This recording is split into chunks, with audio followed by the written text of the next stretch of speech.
오늘 이 밤에 주시는 하나님 말씀 함께 받겠습니다. 오늘 말씀은 신약성경 마가복음 6장 45절부터 52절까지 말씀입니다.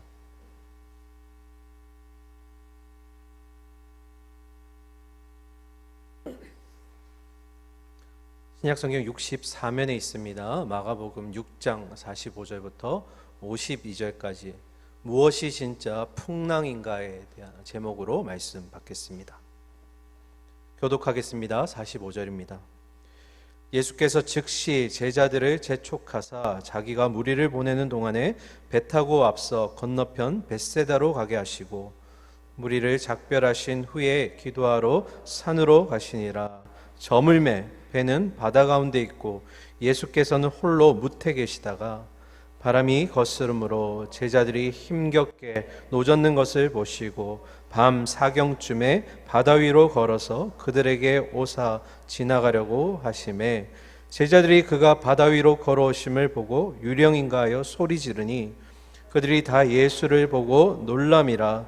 이에 예수께서 곧 그들에게 말씀하여 이르시되 안심하라 내니 두려워하지 말라 하시고 배에 올라 그들에게 가시니 바람이 그치는지라. 제자들이 마음에 심히 놀라니 이는 그들이 그 떡 떼시던 일을 깨닫지 못하고 도리어 그 마음이 둔하여 졌음이러라. 아멘. 아침 저녁으로 날씨가 많이 추워진 것 같습니다. 감기 조심하시고요. 독감이 유행이라고 합니다. 영의 건강도 참 중요하지만요, 육의 건강이 뒷받침되어야 우리가 자유하게 또 예배할 수 있는 것 같습니다. 우리 옆 사람 보시면서 육의 건강을 잘 챙깁시다. 한번 인사하겠습니다. 네, 육의 건강도 잘 챙깁시다. 네. 저처럼 빚이 되지 마시고 건강하십시오. 네.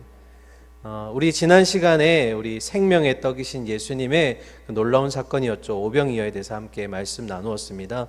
두 가지 꼭 기억해 주셨으면 좋겠는데요. 첫 번째는 생명의 떡으로 오신 예수님께서 우리에게 이미 가장 최고의 선물을 주셨다. 뭐였죠? 구원과 영생을 우리에게 주셨다라는 겁니다. 이미 우리에게 확정된 줄 믿습니다. 너무 큰 선물을 받았어요. 그런데 우리의 신앙의 연수가 더해지면서 잠깐 잊을 때가 있어요. 아니면 그걸 너무 당연시할 때가 있다라는 겁니다. 그래서 제가 선물이라고 표현했어요. 우리가 받을 자격이 없는데 주셨다는 겁니다.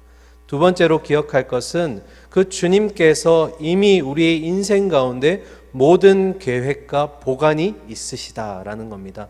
그 계획과 보관은 마지막 우리가 본향 가는 그 길까지 이미 예비하신 줄 믿습니다.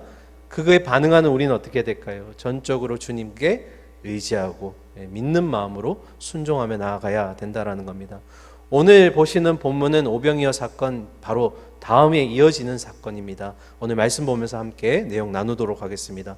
45절 46절 함께 읽겠습니다. 시작. 예수께서 즉시 제자들을 재촉하사 자기가 무리를 보내는 동안에 배 타고 앞서 건너편 벳세다로 가게 하시고 무리를 작별하신 후에 기도하러 산으로 가시니라. 아멘. 오병이어 사건 이후에 예수님께서 특별히 세 가지의 행동을 취하시는데요. 첫 번째는 무리를 흩어 보내셨다라는 거고요. 두 번째는 함께 있던 12 제자들을 재촉하셔서 건너편으로 또한 보내셨다라는 겁니다. 그리고 마지막으로 예수님은 홀로 기도하러 산으로 올라가셨다라는 겁니다. 한 가지씩 좀 살펴봤으면 좋겠는데요. 첫 번째로 모여있던 무리를 보내신 예수님에 대해 보겠습니다. 이 무리들이 왜 흩어지도록 예수님께서 하셨을까? 말씀을 보니까 요한복음에 이렇게 기록되어 있습니다. 이는 참으로 세상에 오실 그 선지자다라면서 예수님을 억지로 그들의 임금 삼으려고 했다라는 겁니다. 이런 거죠. 우리의 배고픔을 채워주고 우리의 원대로 해주실 이분이라면 우리의 임금 삼아도 되겠다. 그러니까 자기의 필요와 어떤 자기의 배불림에 의해서 예수님을 뭘로 생각한 겁니까? 우리의 임금 삼으면 되겠다. 우리의 해결사가 되어주셨으면 좋겠다. 더 나아가면 우리의 이 로마로부터의 압제에서 우리를 구해주실 수 있겠다라는 생각으로 그들이 예수님을 억지로 그들이 원하는 방향으로 임금 삼으려고 했다라는 겁니다. 예수님 어떻게 하셨나요? 가감하게 그들의 요청을 뿌리치십니다. 나는 너희가 원하는, 너희가 생각하는 그런 임금이 아니야. 나는 너희가 원하는 그런 정치적인 메시아도 아니고 배고픔 정도를 해결해 주기에 온 그런 존재가 아니라는 겁니다. 그래서 예수님께서 무리를 먼저 흩어 보내십니다. 여기까지는 우리가 이해할 수 있는데요. 두 번째로 함께 늘 동고동락하는 12제자도 예수님께서 건너편으로 가게 하셨다라는 겁니다. 여기서 재촉하사라는 단어가 굉장히 재밌는 단어인데요. 재촉하다. 단어적인 의미를 보면 하기 싫은 일을 억지로 하게 하다, 강요하다라는 의미도 있지만 이 성경 속에 적혀 있는 헬라어 아난카조라는 단어 속에는 훈련하다라는 의미가 있어요. 그러니까 예수님이 제자들은 가기 싫은데 이곳에 머물고 싶은데 예수님은 억지로 보내셨어요. 가야 돼. 근데 가는 목적이 뭡니까? 이들을 또 한번 훈련시키기 위해서, 그러기 위해서 보내셨다라는 겁니다. 그러면 여러분, 예수님께서 제자들을 보내시는데 제자들은 왜 가기 싫었을까요? 왜 억지로 가야 했을까요? 나중에 결론에서 그 얘기를 나눌 텐데요. 52절 마지막에 보면 오병이어의 기적을 똑같이 경험했던 제자들이지만 그들이 문제가 뭐냐면 예수님이 누구신지 모르는 거예요. 여전히 그들의 영의 눈이 가려져서 예수님을 몰라요. 그러면서 그들이 막 백성들이, 무리들이 몰려와서 예수님을 임금 삼으려고 할 때 어떤 마음을 가졌을까요? 어떤 마음이 생겼을까요? 추측해보건대 이런 마음이었을지 않을까 생각합니다. 우리가 모시는 스승이 드디어 진짜 임금이 되신다. 훌륭한 어떤 위치에 올라가신다. 그러면 옆에 있는 나도 한 자리 좀 하지 않겠냐. 그런 기대감이 생겼을 것 같아요. 우리가 나중에 본문에 보다 보면 아시겠지만 제자들끼리 서로 누가 크냐 싸우죠. 그 마음속에 뭐가 있는 겁니까? 예수님이 언젠가 그런 자리에 서시면 내가 예수님 옆에서 핵심 자리, 어떤 그런 한 자리 차지할 수 있겠다는 마음이 생겼지 않았을까요? 그러니까 이 마음을 아셨던 예수님이 무리들과 별반 다르지 않은 그들 제자들을 훈련시키기 위해서 배를 태워서 보내셨다라는 겁니다. 그러면 어떤 훈련을 시키시려고, 어떤 깨달음을 주시려고 배를 타고 건너가게 하셨을까? 이제 이게 우리가 결론에서 나누어야 될 부분이고요. 세 번째는 예수님이 홀로 산에 올라가셔서 하나님과 교제의 시간을 가지셨다라는 겁니다. 여러분, 오병이어 사건도 있었지만 그날 하루를 한번 되짚어 볼까요? 예수님이 가시는 길에 무리가 먼저 와 있습니다. 예수님이 그들을 불쌍히 여기셔서 병든 자를 치유해 주십니다. 그것도 모자라서 목자 없는 양 같은 이들을 가르쳐 주십니다. 말씀으로 가르쳐 주시고 세 번째로 하나님 나라의 일에 대해서 선포하십니다. 그러니까 이걸 하루 종일 하셨던 거예요. 고치고 말씀 전하고 또 가르치시고 선포하시고. 그런데 그것도 부족해서 이제 초저녁쯤 되니까 배고파하는 무리들을 향해서 오병이어의 기적까지 일으키신 거죠. 되짚어 보면 너무 바빴던 사역인 것 같아요. 너무 힘드셨을 것 같습니다. 그러니까 그분도 온전한 사람이시라서 어쩌면 휴식이 필요하셨던 것 같아요. 근데 여기서 우리가 주목해 볼 건 뭡니까? 영으로도 육으로도 지치신 예수님이 그 영과 육의 회복을 위해 누구를 만나셨다고요? 홀로 하나님께로 나아갔다라는 겁니다. 여러분, 이게 굉장히 중요하죠. 우리가 영적으로 육적으로 지쳤을 때 우리가 어떻게 해야 되는지를 지금 예수님께서 보여주고 계시다라는 겁니다. 우리의 하루 일상 속에서 바빴던 일들, 그리고 분주했던 하루를 정리하면서 우리의 지친 영혼과 육이 회복이 어떻게 일어나야 합니까? 라는 질문에 대해서 예수님이 지금 우리에게 롤 모델로 샘플을 보여주고 계시죠. 어떻게 해야 됩니까? 하나님께 나아가는 겁니다. 피곤했던 나의 몸이지만 이끌고 가서 하나님과 독대하고 교제하면서 하나님을 통해 영과 육이 회복되셨다라는 겁니다. 여러분, 어떻게 회복돼야 된다고요? 하나님 앞에 나아가셔야 됩니다. 나아가셔서 교제하시면서 하나님께 위로를 받으시고 치유받으시며 세임 얻으시기를 소망합니다. 우리는 그런 존재가 돼야 됩니다. 너무 바빠서 기도해야 됩니다. 너무 바빠서 하나님과 교제해야 됩니다. 바쁜 건 핑계가 될 수가 없어요. 몸이 피곤한 것도 핑계가 되어서는 안 됩니다. 회복은 어디에서 일어난다고요? 오직 하나님과의 만남을 통해서. 47절과 48절 이어서 보겠습니다. 저물매 배는 바다 가운데 있고 예수께서는 홀로 무태 계시다가 바람이 거스름으로 제자들이 힘겹게 노젓는 것을 보시고 밤 사경쯤에 바다 위로 걸어서 그들에게 오사 지나가려고 하시매. 이제 해가 막 저물 때쯤이 되었습니다. 배를 타고 떠난 제자들이에요. 지금 마가는 밝히고 있지 않지만 요한복음을 보면 요한은 이 배가 나중에 가버나움에 도착한다라고 되어 있습니다. 그러니까 벳세다 지역 어딘가에서 가버나움까지 실제 거리가 한 2km 정도 되는데요. 47절을 보면 그들이 출발하고 나서 도착한 것이 아니라 배가 바다 가운데 있다라고 기록되어 있어요. 그 말은 뭘까요? 이미 많이 왔기 때문에 돌아갈 수가 없는 상태, 많이 지나쳐온 상태라는 거예요. 그런데 지금 그때부터 역풍을 만나기 시작합니다. 갈릴리 호수는 그 지형상 때문에 항상 역풍이 자주 일어나는, 풍랑이 자주 일어나는 곳입니다. 그러면 여러분, 그 뱃속에 있는 사람들을 돌이켜 볼까요? 대부분이 뭡니까? 직업이 뭘까요? 어부들이죠. 그러면 이러한 상황을 처음 겪는 걸까요? 아닐 거란 말입니다. 이런 역풍이 불 때, 풍랑이 일어날 때 이들은 어떻게 해야 될지 이미 어느 정도 경험으로, 지식으로 알고 있었을 거라는 거예요. 그런데 어떻게 해봤어요? 힘겹게 노를 저어봤어요. 앞으로 나갈 수 있을까? 목적지에 도착할 수 있을까? 해봤지만 그 역풍 때문에 계속 그 자리에 있는 거예요. 내가 안다고 생각하고 이렇게 하면 될 거라고 생각했는데 여전히 풍랑 가운데 그들은 멈춰 있더라는 겁니다.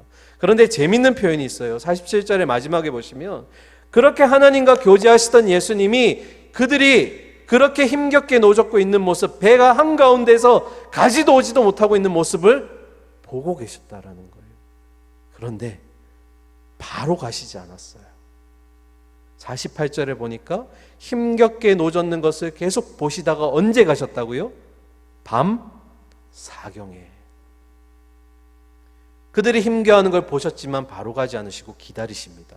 그리고 밤 사경이 언제냐면 이 헬라인과 로마인들은 저녁 6시부터 아침 6시까지를 4개로 나누는데요. 그 마지막 새벽 3시부터 새벽 6시가 밤 사경입니다. 아까 해질 때쯤 출발했다고 했죠. 그러니까 지금 이 제자들이 가운데서 풍랑을 만나서 힘겹게 노를 젓고 있는 시간이 무려 7, 8시간이 지금 계속되고 있다는 겁니다. 그런데 바로 오지 않으셨어요. 기다리셨어요. 그들이 그렇게 힘겨워하는 모습을 계속 보고 계셨다라는 겁니다. 그러면 오늘 본문에서 우리가 첫 번째로 중요하게 알아야 될 것이 무엇일까? 바로 이겁니다. 예수님이 이 사건을 통해서 본인이 하나님이심을 보여주셨다라는 겁니다. 다시요. 이 사건을 통해서 우리가 첫 번째로 기억하고 유념해야 될 것은 예수님이 곧 자신이 하나님이심을 몇 가지 단서를 통해서 보여주셨다라는 겁니다. 첫 번째인데요. 여러분 48절에 보시면 의미가 좀 이상한 의미가 있어요. 48절에 보시면 바다 위로 걸어오셨어요. 그런데 그들에게 오사 어떻게 돼 있죠? 지나가려고 하시매라고 돼 있어요.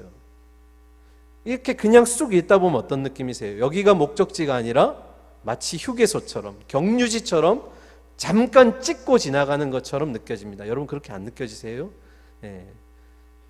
그들에게 오사 지나가려고 하시매.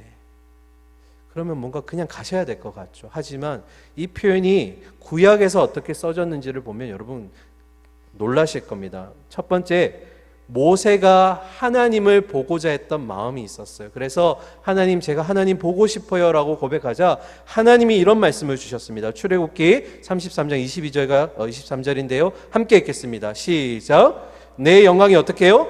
지나갈 때에 내가 너를 반석 틈에 두고 내가 지나도록 내 손으로 너를 덮었다가 손을 거두리니 내가 내 등을 볼 것이요 얼굴은 보지 못하리라.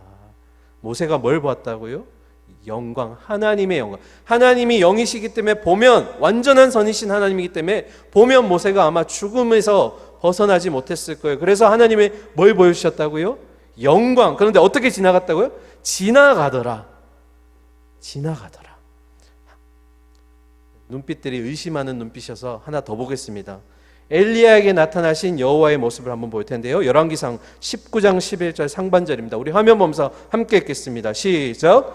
여호와께서 이르시되 너는 나가서 여호와 앞에서 산에 서라 하시더니 여호와께서 어떻게 하시더라고요? 지나가시던데.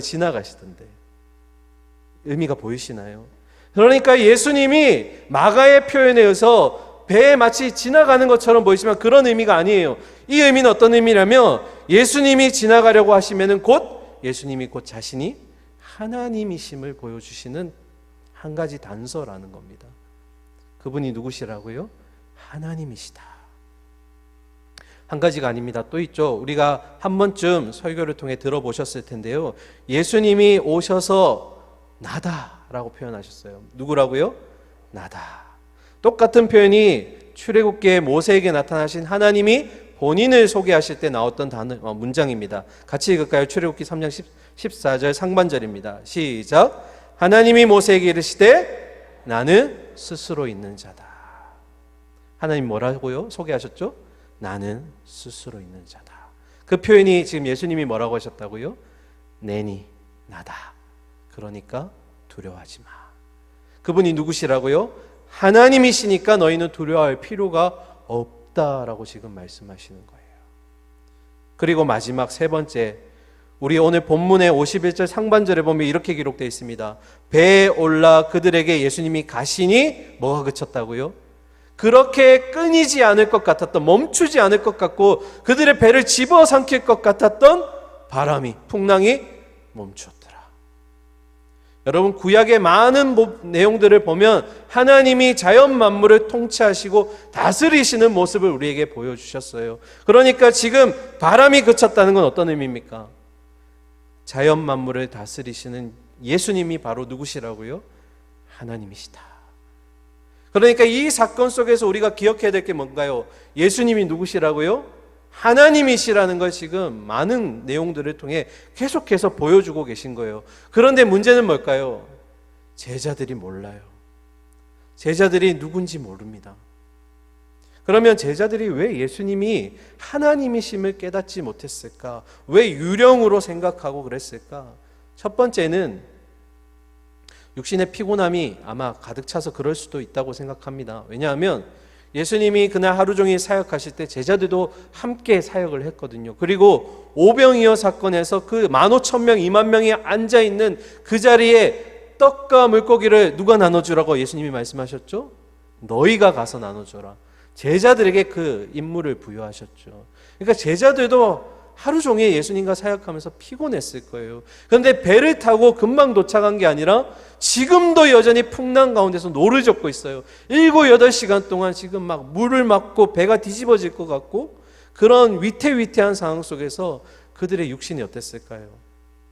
너무너무 힘들었을 거예요. 피곤했을 겁니다. 이미 물에 젖어서 춥고 지쳐있고 녹초가 되어 있는 그런 상황일 거예요.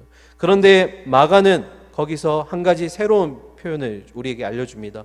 51절 하반절에 보니 제자들이 마음에 심히 놀라더라. 제자들이 뭘 했다고요? 놀라더라. 왜 놀랬을까요? 답은 52절에 있습니다. 우리 함께 읽을까요? 시작. 이는 그들이 그 떡 떼시던 일을 깨닫지 못하고 도리어 그 마음이 둔하여졌음이라. 아멘. 육신이 피곤했지만 그거보다 근본적인 문제가 있었습니다. 뭘까요? 제자들의 육신의 눈은 떠 있지만 영의 눈이 닫혀 있었다라는 겁니다. 예수님에 대해서 알지 못했고요. 예수님이 오셨을 때 그분이 그렇게 걸어오실 거라는 걸 예상하지도 못했어요. 그분이 누구신지 모르니까 유령이라 부르며 무서워했다라는 겁니다. 여러분, 오병이어 사건을 통해서 예수님을 따르려던 그 무리들과 제자들이 어쩌면 별반 다르지 않았던 것 같습니다. 예수님을 세상의 임금 정도로 생각했던 무리라면 그 무리들이 임금 삼는 예수님 옆에서 한 자리 정도 차지할 그런 마음을 품었던 자들이 바로 제자들이었다라는 겁니다. 영의 눈이 가려져 있는 상태인 거죠. 여기서 마태는 추가적인 내용을 우리에게 알려주는데요. 우리가 잘 아는 내용입니다. 마태복음 14장 28절과 29절 화면 보면 함께 읽겠습니다. 시작. 베드로가 대답하여 이르되 주여 만일 주님이시거든 나를 명하사 물 위로 오라 하소서 하니 오라 하시니 베드로가 배에서 내려 물 위로 걸어서 예수께로 가되. 아멘. 누가요? 성격이 급한 베드로가 예수님인 줄 알고 어떻게 해요? 예수님이시면 나를 명하사 물 위로 나를 걸어오게 하소서. 여러분, 성격이 급한 베드로겠지만 저는 이 본문 보면서 베드로가 정말 믿음의 결단을 했다라고 생각합니다. 왜냐하면 여러분, 이 제자들이 지금 풍랑 속에서 그들이 지켜주는 보호 수단이 뭐라고 생각할까요? 배라고 생각하는 거예요. 지난 몇 주 전에 제가 컴포트전 안락지대라는 그 내용으로 설교한 적이 있었는데요. 여러분, 지금 제자들은 전부 다 뱃속에 있어요. 그리고 배가 그들을 유일하게 그들의 목숨을 구해줄 수 있는 안식처, 보호수단이라고 생각합니다. 그런데 베드로는 그걸 뛰어넘은 거예요. 그 컴포트존을 뛰어넘어서 주님께로 한 발자국씩 걸어 나갔다라는 겁니다. 이게 얼마나 참 믿음의 결단이에요. 우리에게 그런 믿음의 용기가 있습니까? 우리에게 익숙한 공간, 익숙해져서 하나님을 찾지 않는 그런 마음과 환경으로부터 한 발짝 앞으로 내디딜 수 있는 용기, 누구에게 있었다고요? 베드로에게는 있었다라는 겁니다. 그런데 여러분, 중요한 건 그런 베드로의 믿음의 결단에 대해서 걷게 할 수 있도록 능력 주신 분 누구죠? 예수님이시라는 겁니다. 베드로가 능력이 있어서 걸은 게 아니라 베드로가 믿음의 결단을 하고 배 밖으로 발을 내밀었을 때 걷게 하신 분은 하나님이셨던 예수님이라는 겁니다. 그런 능력을 주실 수 있는 하나님이 우리의 예수님인 줄 믿습니다. 아멘. 그런데 여기서부터 반전이 일어나죠. 마태복음 14장 30절과 31절입니다. 함께 읽겠습니다. 시작. 바람을 보고 무서워 빠져가는지라 소리질러 이르되 주여 나를 구원하소서 하니 예수께서 즉시 손을 내밀어 그를 붙잡으시매 이르시되 믿음이 적은 자여 왜 의심하였느냐. 참 믿음의 결단은 너무 좋았어요. 그런데 예수님을 향해 고정되어 있던 그의 시선이 풍랑으로 눈이 돌아갑니다. 야, 내가 걸을 수 있을까? 이건 일어날 수 없는 일인데 내가 무리를 걷다니. 넘치는 파도, 7, 8시간을 사투했던 파도. 예수님께서 눈이 멀어지니까 그게 다시 겁이 되기 시작합니다. 두려움이 시작해요. 그러면서 몸이 어떻게 됐다고요? 점점 물속으로 빨려 들어가더라. 예수님이 말씀하시죠. 믿음이 적은 자여 왜 의심하였느냐. 너 앞에 서 있는 사람, 그분이 누구신데요? 하나님이신데 왜 의심하느냐. 여러분, 믿음이라는 게 무엇일까요? 믿음의 정의가 많이 있겠지만 오늘 베드로의 모습을 보면서 저는 이렇게 정의를 내렸으면 합니다. 믿음이 무엇입니까 했을 때 바로 하나님 되시는 예수님의 능력에 대해서 우리의 모든 인격이 뭐 한다고요? 의존하는 거예요. 나의 생각, 나의 마음, 나의 말, 나의 행동뿐만 아니라 내가 가지고 있는 두려움, 내가 가지고 있는 걱정, 욕심, 이런 모든 부정적인 것들조차도 누구에게요? 하나님께 다 맡기는 거예요. 하나님께, 그 예수님께 맡기는 겁니다. 의심하지 않고 그분께 온전히 다 내어 맡기는 것, 그게 우리의 믿음의 첫 발자국의 시작이 아닐까라고 생각해 봅니다. 그러면서 마태는 마지막에 제자들이 예수님을 바라보며 이렇게 고백하는 내용을 기록합니다. 14장 33절에 배에 있는 사람들이 예수께 절하며 이르되 진실로 뭐라고요? 그분은 이제 안 거예요. 영의 눈이 띄어지면서 그분은 누구라고요? 그분은 하나님의 아들이십니다. 이 고백이 나오기를 기다리셨던 거예요. 수많은 시간 속에서 사토하면서 이들의 육신의 눈이 여전히 영의 눈이 여전히 감겨 있는 가운데 예수님이 누군지를 지금 그들이 바라보고 있는 거예요. 그분은 하나님이십니다. 그리고 요한복음 6장 21절에 이렇게 말씀을 마무리합니다. 이에 기뻐서 배로 영접하니, 이 표현이 중요합니다. 여러분, 배는 곧 그들이 뭐 했던 땅이요? 가려고 했던 땅에 그들만 있을 때는 못 갔어요. 왜요? 풍랑 때문에 막혀서, 역풍으로 인해서 못 갔어요. 그런데 그 배에 누가 들어오시니까요? 예수님이 함께 타니까 가려던 곳에 도착했다라는 거예요. 그 배에 예수님이 타시니까 마지막 목적지에 도착하더라. 여러분의 이 인생의 배에 누가 타고 계십니까? 예수님이 아닌 다른 거 타고 있으면요, 비워야 됩니다. 다른 걸로 채워 있으면 그 배에 예수님이 타지 못하세요. 그 배에 예수님 태워주십시오. 그리고 그 키를 주님께 맡기십시오. 그러면 우리의 길을 예배하신 그 주님이 마지막 본향까지 마침내 도착하게 하실 줄 믿습니다. 우리 그게 잘 안 돼요. 중간중간에 자꾸 의심하고 자꾸 염려하면서 그 키를 내어드리지 못해요. 그 배에 예수님을 태우지 못해요. 그러니까 자꾸 그 배가 어긋나는 겁니다. 믿음이 적은 자여, 이 길 내가 이미 예배해 두는데 왜 의심하냐. 여러분, 우리의 그 인생의 배 가운데 주님이 선장되셔야 됩니다. 그 키를 주님께 맡기시기를 바랍니다. 그러면 주님이 인도하실 줄 믿습니다. 아멘. 여러분, 이제 결론에 이르는데요, 예수님이 보내셨어요. 여러분, 다른 사람이 보낸 게 아니라, 제자들을 그냥 배 타고 그냥 간 게 아니라 예수님이 억지로 보내셨어요. 그런데 그 자리에 뭐가 있었다고요? 풍랑이 있었습니다. 고난이 있었어요. 그런데 여러분, 오늘 제목처럼 저는 그 질문을 여러분과 함께 나누고 싶습니다. 제자들에게 닥친 진짜 풍랑은 뭘까요? 제자들에게 지금 닥쳐있는 진짜 풍랑은 뭘까요? 저는 그들이 갈릴리 호수에서 경험한 풍랑도 풍랑일 수 있겠지만, 진짜 풍랑은 예수님이 누군지 모르는 것, 예수님에 대한 무지함이 그들의 풍랑이라고 생각해요. 예수님이 누구신지 모르니까, 예수님이 그들과 함께하고 계심에도 그들에 대해서는 그 풍랑을 이겨내지 못한다라는 겁니다. 사랑하는 우리 금요의 성도님들, 우리에게도 크고 작은 풍랑이 반드시 찾아옵니다. 심지어 주님 말씀대로 살아왔음에도 풍랑이 생기고 고난을 겪기도 합니다. 그런 어려움 겪을 때 우리가 반드시 기억해야 될 것, 이 풍랑이 믿음의 자녀인 우리에게 주님의 의도된 풍랑이라는 걸 기억하셨으면 좋겠습니다. 주님은 우리가 그 마주하는 풍랑 가운데 어떻게 우리가 반응하는가를 보시기를 원한다라는 겁니다.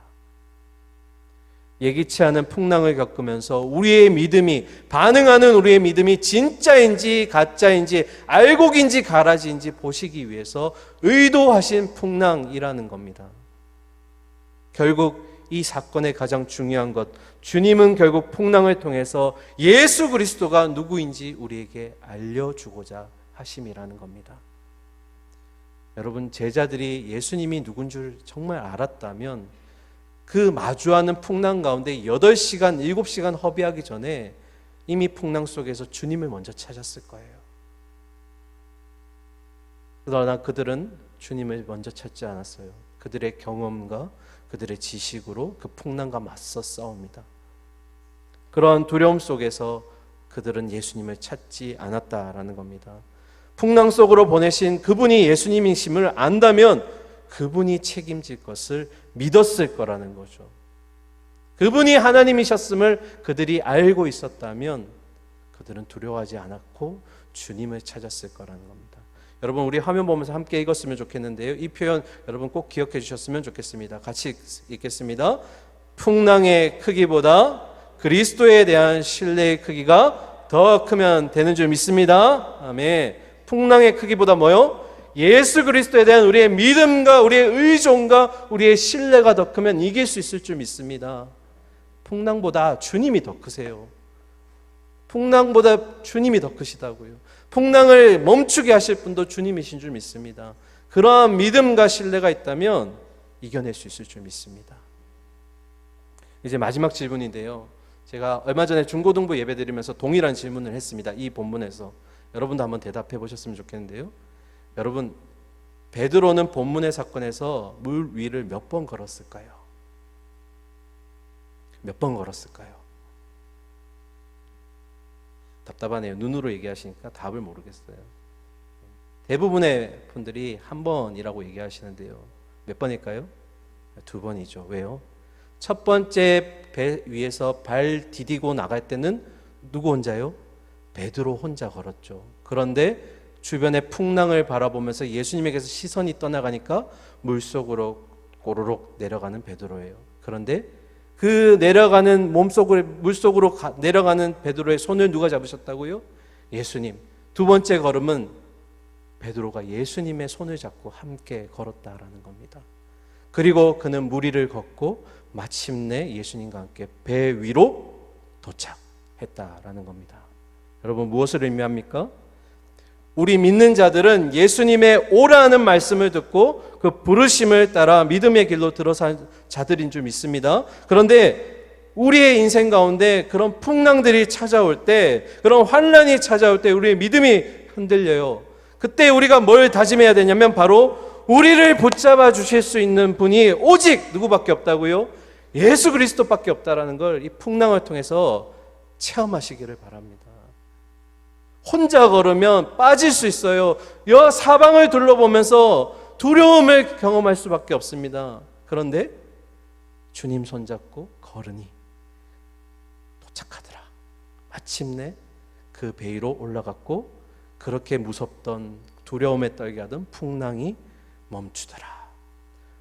사랑하는 우리 금요의 성도님들, 주님과 함께 걷는 이 두 번째 걸음을 여러분이 꼭 걸으시기를 소망합니다. 그런 걸음을 통해서 주님의 하나님 되심을 알고 하나님의 능력을 경험하심으로써 이 땅에 찾아오는 우리의 크고 작은 어려움 가운데 주님과 함께 그렇게 평안 가운데 걸어가실 수 있기를 소망합니다. 마지막 이 질문하고 마치겠습니다. 사랑하는 우리 동역자들, 우리는 지금 누구의 손에 붙들려 가고 계십니까? 누구의 손에 붙들려 가고 계십니까? 혼자 걸어가고 계신가요? 내 의지로 걸어가고 계신가요? 주님과 걸어가고 계신가요? 오늘 이 질문에 우리가 기도와 찬양으로 대답할 수 있기를 소망하며 결단하기를 소망합니다. 아멘. 함께 기도하겠습니다. 하나님 되시는 주님, 그분이 우리의 아버지가 되어주셨고 우리와 함께 세상 끝나는 그날까지 함께 하신다고 말씀하셨습니다. 지금도 내가 걸어가는 그 길 가운데 주님은 함께 걷고 계십니다.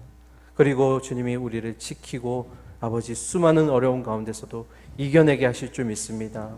전지전능하시고 무소부재하신 그 하나님이 하나님 되심을 우리가 기억하게 하시며 의심하지 않게 하시며 우리의 모든 것들을 주님께 의지하며 나가는 우리 믿음의 인생들 되게 하여 주시옵소서. 이 함께 걷는 동행의 길이 기쁨이요 하나님 승리의 길이 되기를 소망합니다.